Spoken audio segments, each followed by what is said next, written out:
Hello, my lovely Taurus. Kung nasaan ka man sa mundong ito, gusto kong batiin ikaw na good morning, good afternoon, good evening. Welcome to my channel, The Insightful Bee. Gusto ko magpasalamat sa lahat na nag-subscribe ng channel ko, nag-like at nag-share. Thank you, thank you, thank you. Sa hindi pa nakapag-subscribe ng aking channel, huwag kalimutan i-click ang notification button at mag-subscribe sa aking channel para sa mga bagong video at updates. So ngayon guys, sisimulan na natin ang pagbabasa sa zodiac sign na Taurus. Shuffle muna natin guys ang card.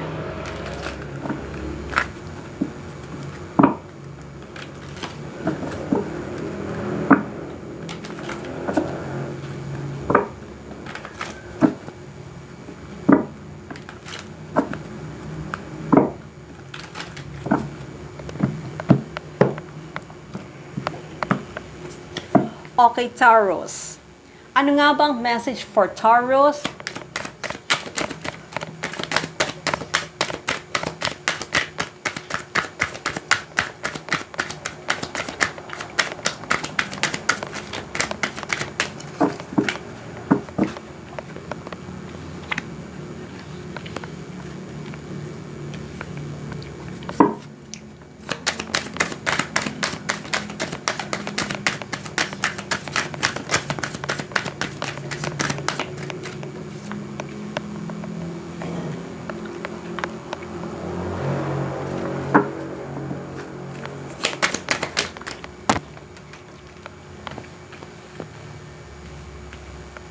Wait lang guys, kukunin ko lang yung nahulog.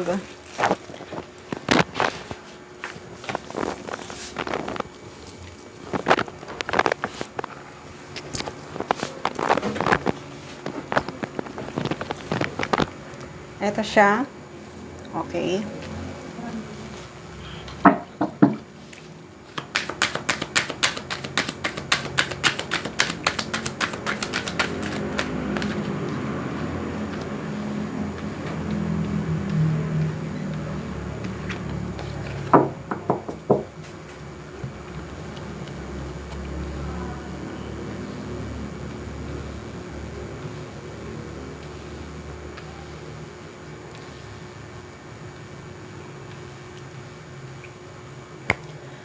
Okay, Taurus.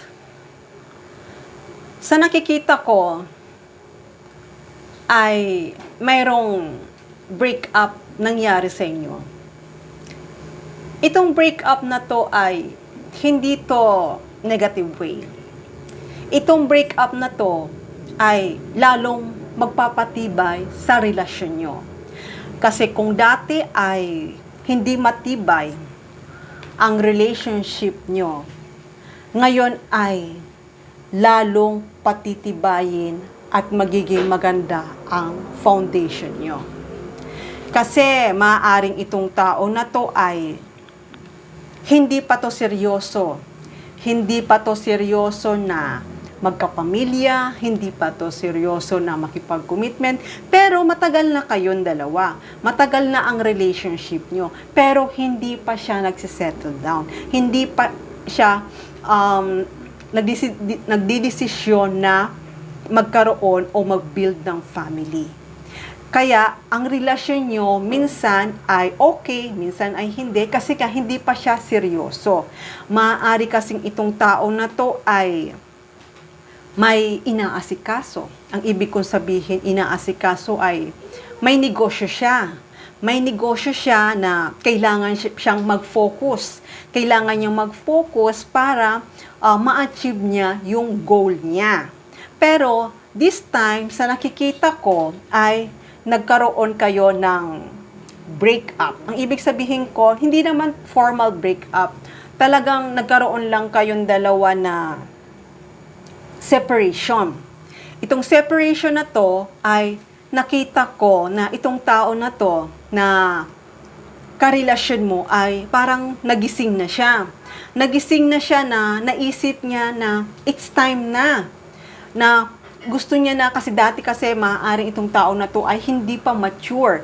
Hindi pa, yung nga sabi ko, hindi pa mature yung isip niya na magkapamilya. Kasi nga talagang ang nakafocus siya sa career niya. Kahit na magkarelasyon kayo, pero ang priority niya, career niya. Kaya ang nangyari ay talagang sa pagiging pag-focus niya sa career niya, ay talagang ngayon ay nagkaroon siya ng maaaring problema. Itong problema na to ay siguro ayaw kanyang mawala. Ayaw kang mawala sa kanya kasi nga, 'di ba, kahit na magkarelasyon kayo, minsan ay mayroon kayong hindi pagkakaintindihan. Kaya itong tao na to ay bigla na lang siyang nagising kasi baka mamaya mawala ka sa kanya. Kasi sa tinagal-tagal na yung pagsasama yung dalawa, ay nakita naman niya kung lahat ng challenge na pinagdaanan nyo ay nalampasan nyo. Kaya itong tao na to ay nagising na siya. Nagising na siya na it's time na para mag-move forward na siya sa iyo. Ang ibig sabihin ko, it's time na para makipag-commitment na siya sa iyo. Kasi nakikita ka naman niya ay mabait ka, mapagmahal ka, at kahit sa sobrang busy siya sa trabaho, naiintindihan mo siya at laging nandyan ka para sa kanya. Kaya ngayon, itong tao na to ay, kasi sa sobrang busy niya, parang nararamdaman niya na parang hindi inahanap niya na yung pagmamahal mo. Kasi nga sobrang busy siya sa trabaho, di ba? Pero napansin niya kasi na parang nawawala na yung pagmamahal mo sa kanya. Kaya ngayon, inisip niya, ay, kailangan ko nang mag-take action kasi baka mamaya mawala ka sa buhay niya. Kaya ngayon, itong tao na to, talagang nagmamadali to sa iyo. Ayaw kanyang mawala. Kaya ngayon, kung ano man yung hindi nyo dati napagkasunduan, kung masyado siyang workaholic sa trabaho, pero this time ay talagang mayroon ng pagbabago.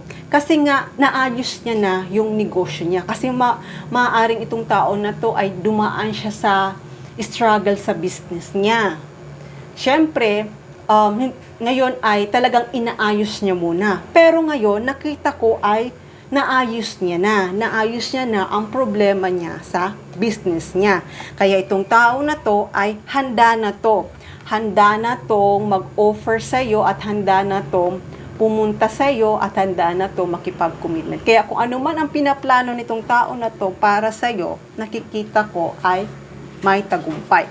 Kaya ngayon, kung nandyan siya sa magulong lugar, kasi nga, dati magulo, di ba? Hindi niya maayos yung trabaho niya sa negosyo niya. Kaya ngayon na ayos na ang negosyo na, ay handa na siya na mag-move forward sa iyo. At hindi lang yon, talagang nakapag-decide na siya na ayusin nyo na ang problema nyo para kayong dalawa ay magkasama na. Kaya ngayon, sa pagbabalik nito sa iyo at sa pagkikita nyong dalawa, o kung nagkikita man kayo, pero sa nakikita ko ngayon ay mayroon kayong dalawang pag-uusap. Mag-uusap kayo, itong usapan na to ay seryoso to. Kaya magugulat ka kung bakit na lang ay may makakatanggap ka ng tawag o mensahe na gusto niya na makipagkita sa iyo. Kasi itong pag-uusap niyong dalawa ay seryoso. Maaari kasi na kailangan niya ang tulong mo sa negosyo niya. Maaari kasing wala siyang ibang maaasahan na katulong kundi ikaw. Wala siyang ibang mapapagkatiwalaan kundi ikaw. Kasi maraming nga rin kayong dalawang pinagsamahan. Kaya Taurus, itong tao na to ay handa na to makipag-partnership sa'yo, handa na to makipag-teamwork sa'yo, at handa na to magka-pamilya sa iyo. Pero sa nakikita ko naman na itong pinagdaanan niyang challenge na to, sana maintindihan mo, kasi nakikita ko naman para sa future din yun naman. Kasi nakikita ko na magiging maganda ang buhay mo, magiging masagana ang buhay mo. Kaya itong tao na to, sa pagpunta nito para sa iyo, ay pag-uusapan nyo na magsama na kayong dalawa, pag-uusapan nyo na ang marriage, pag-uusapan nyo na ang pagpapamilya. Kasi talagang alam niya na, nagising na talaga siya na, siguro kasi nag-mature na yung isip niya. Kasi kung dati ay hindi pa siya mature, pero this time ay nag-mature na ang isip niya. Kaya ngayon, sa pagpunta nito para sa'yo, ay hindi lang yon na hindi lang siya makikipag-commitment sa'yo, kundi nakikita ko ay magkakaroon kayo ng masayang pamilya. Kasi nakikita ko naman, Taurus, na ikaw ay isang mapagmahal ka. Kaya nga yun, nung naramdaman niya na parang naisip niya na, di ba, sobra siyang busy sa trabaho, naisip niya na hindi na siya nagkakaroon ng time para sa'yo. Inisip niya yun na baka mamaya mawala ka sa kanya. Kaya ngayon ay talagang nagising siya. Kung hindi gaano maganda ang relationship nyo, kasi nga may pinagdadaanan siya sa trabaho, pero this time, talagang magiging maganda ang relationship nyo. Kasi once na nagkapamilya na to, once na nag-build up na ito ng family, nakikita ko siya, magiging responsable siyang partner mo. Hindi lang magiging responsable na wife mo or husband mo, kundi magiging responsable siya sa mga anak mo. Kaya nakikita ko na talagang kapag nag-build na siya ng family, nakikita ko naman na kayo ang priority nito. At hindi lang yon, nakikita ko may happiness, may harmony. Nakikita ko na magiging masaya kayo na kasama ng mabubuo niyong pamilya. Kaya Taurus, itong tao na to talagang ay nagising na siya.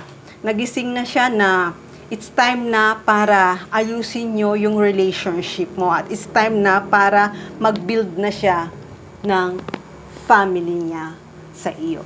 Okay, Taurus, hanggang dito na lang muna ang mensahe na to. Love and peace. Mwah!